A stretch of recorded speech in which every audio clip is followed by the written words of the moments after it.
નમસ્કાર ખેડૂત ભાઈઓ, હવામાન માહિતી વાવથરા યુટ્યુબ ચેનલ પર આપનું સ્વાગત. આપણે ઘણા ટાઈમ પછી એક હવામાનમાં પલટો આવવાનો છે, એટલે આપણે ખાસ માહિતી હવામાન વિશે આગામી દિવસોમાં કેવું રહેવાનું છે આપણા વિસ્તારમાં હવામાન વિશે તમને માહિતી આપી. એટલે કે હવે 3 તારીખથી હવામાનમાં મોટો પરિવર્તન થવાનું છે, અને આપણા વિસ્તારમાં આમ કહીએ તો અખાત્રી પછી માવઠું નથી કહેતા, પણ આજે મોસમ વૈજ્ઞાનિક એ પ્રમાણે પ્રી મોન્સૂન એક્ટિવિટી કહેવાય છે, એટલે આપણે એને વરસાદ જ ગણી શકાય.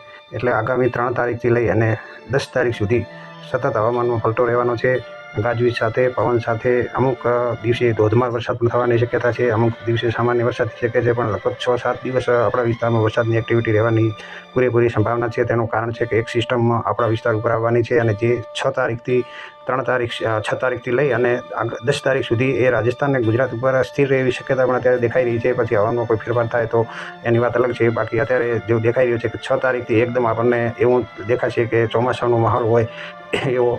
7 અને 8 તારીખનો તો સતત એક ધારો વરસાદ રહેવી શક્યતા પણ છે. અત્યારે હવામાનમાં ફેરફાર થતા હોય છે ખેડૂત ભાઈઓ, એટલે અત્યારથી કેવું વહેલું છે, પણ 3 તારીખથી લઈ અને 10 તારીખ સુધી આપણા વિસ્તારમાં વરસાદ થવાની પૂરેપૂરી શક્યતા છે. અને ખાસ કરીને 6 તારીખથી લઈ અને 10 તારીખ વચ્ચે તો પણ સારો વરસાદ, વાવણીઓથી પણ વધુ વરસાદ થઈ શકે છે. અને એક ખાસ આપણે ખેડૂત ભાઈઓ સૂચના આપો કે આગામી દિવસોમાં ગાજવીજ અને પવનનો જોર વધુ રહેવાનું છે, એટલે ખાસ સાવચેત રહેવાની જરૂર છે.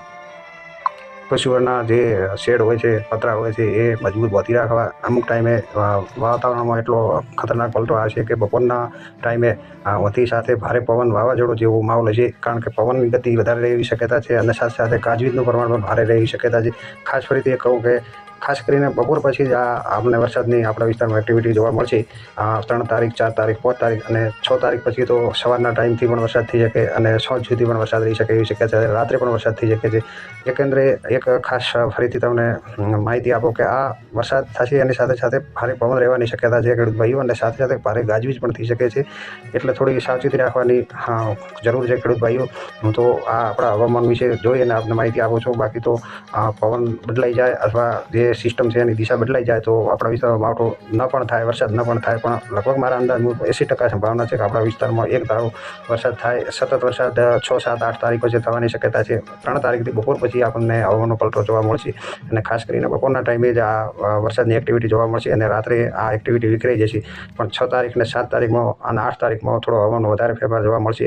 એટલે ખાસ આપના જો પતરા છૂટા હોય તો બાંધી નાખવા, અને પશુઓને ગાજવીજ સમયે ઝાડવા નીચે બાંધવા નહીં. આ એક આપને માહિતી આપું છું, અને વરે કોઈ નવો ફેરફાર થશે તો આપને જરૂરી હું માહિતી આપજો. આપણી ચેનલને નિહાળતા રહો. હવામાન વીટી, હવામાન વાવથરા માહિતી, એ ચેનલને સબસ્ક્રાઈબ કરો, વિડીયોને લાઈક કરો, વિડીયોને શેર કરવા વિનંતી છે. જય હિન્દ, જય જવાન, જય કિસાન.